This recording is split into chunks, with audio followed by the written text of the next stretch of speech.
Fluid art, also known as paint pouring, flow art, or liquid art, is a form of abstract art that uses acrylic paints with a runny consistency.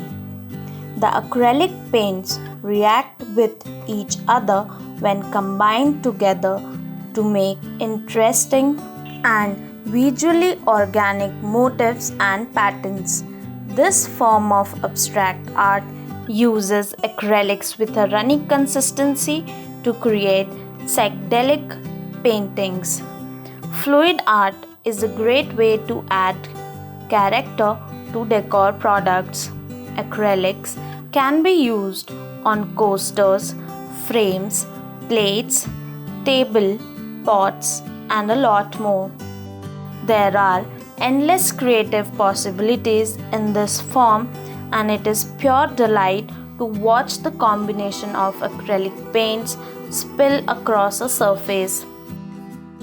In this structured, module based 20 hours online course with Penkraft, you will learn about acrylic paints, learn different techniques of fluid art such as swirl pour, Dutch pour, dripping and blow, and many more. You will then learn advanced techniques and surface handling, example canvas and MDF board.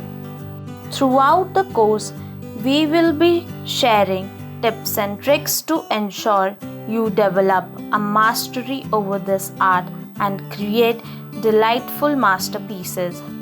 So, get set to let your imagination and creativity flow with an assortment of vivid colors.